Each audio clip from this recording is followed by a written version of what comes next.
آج فلسطین کے اندر مسلمانوں پر ظلم ہو رہا ہے، مسلمان ظلم کا شکار ہو رہے ہیں، مسلمانوں کو کاٹا جا رہا ہے، مسلمانوں کو ذبح کیا جا رہا ہے۔ رحم فرما میرے مولا۔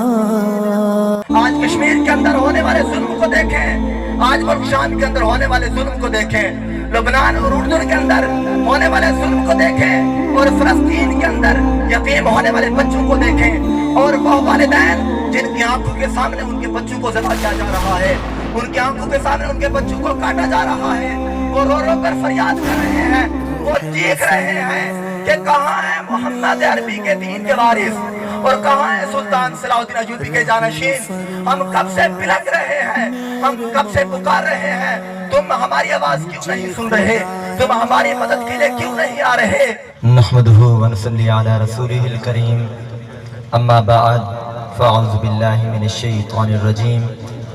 بسم الله الرحمن الرحيم۔ قال الله تبارك وتعالى في القرآن المجيد والفرقان الحميد في شان حبيبه مخبرا وآمرا، إن الله وملائكته يصلون على النبي يا أيها الذين آمنوا صلوا عليه وسلموا تسليما، اللهم صل على سيدنا ومولانا محمد وعلى آل سيدنا ومولانا محمد وبارك وسلم وصلوا عليه۔ میں مختصر جہیں توارے نال گفتگو کرے سا، وسعت دل تو بہت ہے، وسعت سحر کم ہے، اسی لیے مجھ کو تڑپنے کی تمنا کم ہے، وقت دے دامن اندر گنجائش کہنے۔ اور پہلے میں سوچا ہمیں کہ عقیدہ اہل سنت دے گفتگو کرے سا، لیکن فلسطین دے حالات دیکھتے ایک دل غمگین تھی گئے، اور میں ہن سوچے میں کہ مختصر جی گفتگو کرنی ہے تو فلسطین دے بارے گفتگو کراں۔ قال رسول اللہ صلی اللہ علیہ وسلم المؤمنون كرجل واحد اذا اشتكى راسه تداعى له سائر الجسد بالحمى والسهر۔ نبی پاک علیہ الصلوۃ والسلام ارشاد فرمائیں کہ امت مسلمہ ایک جسم دی طرح ہے۔ میں سارے حضرات توجہ چاہتا، حضور علیہ الصلوۃ والسلام فرمائیں امت مسلمہ ایک جسم دی طرح ہے، جیویں جسم دے ایک حصے کو تکلیف پہنچ دی ہے، جسم دے ایک حصے کو تکلیف پہنچ دی ہے تے اوندا درد پورے جسم کو محسوس تھی دے۔ تے ایویں ہی حضور علیہ الصلوۃ والسلام فرمائیں کہ امت مسلمہ ایک جسم دی طرح ہے، تے اگر دنیا دے اندر کتھے کر بھی، اگر دنیا دے اندر کتھے کر بھی کہیں بھی مسلمان کو تکلیف پہنچے، اگر دنیا دے اندر کتھے کر بھی کہیں مسلمان کو اگر درد ملتے، اگر دنیا دے اندر کئی مسلمان تے اگر ظلم تھی دے تے ایندہ درد پوری امت مسلمہ کو محسوس ہونا چاہیے ہے، کیونکہ میرے محبوب فرما رہی تھے امت مسلمہ ایک جسم دی طرح ہے، تے جیویں جسم کو کئی حصے کو تکلیف پہنچے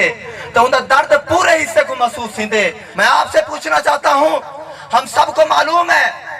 کہ آج فلسطین کے اندر مسلمانوں پر ظلم و تشدد ہو رہا ہے، آج فلسطین کے اندر مسلمانوں پر ظلم ہو رہا ہے، مسلمان ظلم کا شکار ہو رہے ہیں، مسلمانوں کو کاٹا جا رہا ہے، مسلمانوں کو ذبح کیا جا رہا ہے۔ میں آپ سے پوچھنا چاہتا ہوں، ذرا بتائیں آج ہم پاکستان کے اندر بیٹھے ہیں، کس کو اس کا درد محسوس ہو رہا ہے؟ اگر درد محسوس ہو رہا ہے، اگر تکلیف محسوس ہو رہی ہے تو ہم اپنے مسلمان بھائیوں کے لیے کیا کر رہے ہیں؟ ہمیں اس کا درد محسوس نہیں ہو رہا، اگر ہمیں اس کا درد محسوس ہوتا تو ہم اس کی مدد کرنے کے لیے جاتے، ان کا ہم ساتھ دیتے، لیکن نہیں، ہم اپنے ملک کے اندر عیاش و عشرت کے اندر زندگی گزار رہے ہیں، ہم تو بس تھوڑا سا بات کر لیتے ہیں، ہمیں اس کی کوئی تکلیف محسوس نہیں ہو رہی۔ کیوں؟ ہم نے تو اپنے آباء و اجداد کی تاریخ کو چھوڑ دیا ہے، ہم نے تو سلطان صلاح الدین ایوبی کی تاریخ پڑھنا چھوڑ دی ہے، ہم نے تو محمد بن قاسم کی تاریخ کو پڑھنا چھوڑ دیا ہے، ہم نے تو سلطان محمد تغفل کی تاریخ کو پڑھنا چھوڑ دیا ہے،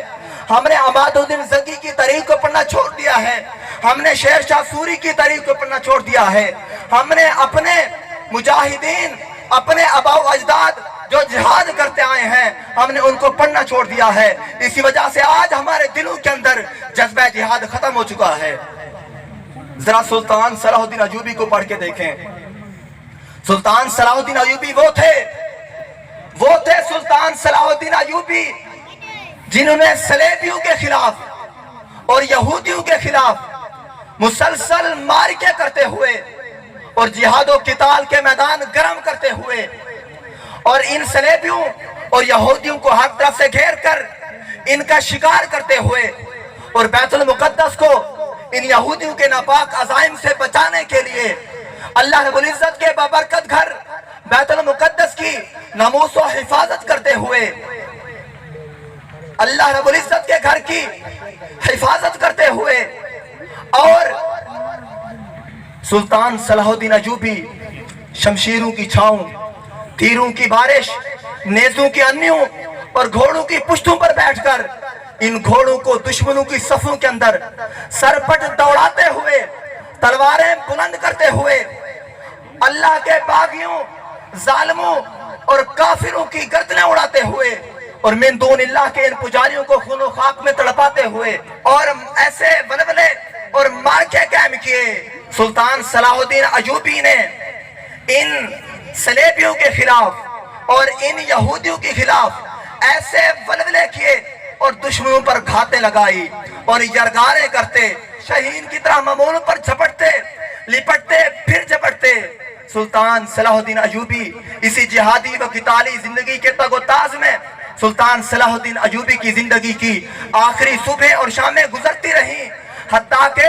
سلطان صلاح الدین ایوبی نے ایک وقت یہ آ گیا کہ سلطان صلاح الدین ایوبی نے ان صلیبیوں کے خلاف اور ان یہودیوں کے خلاف شمشیر جہاد سے قتال کر کے ان یہودیوں کی گردنیں کاٹ کے رکھ دی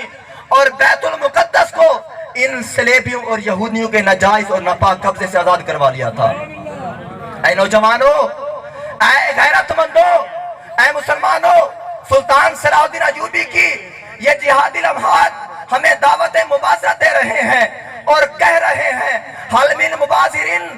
کیا کوئی ہے تم میں ایسا بہادر شخص، کیا کوئی ہے تم میں ایسا دلاور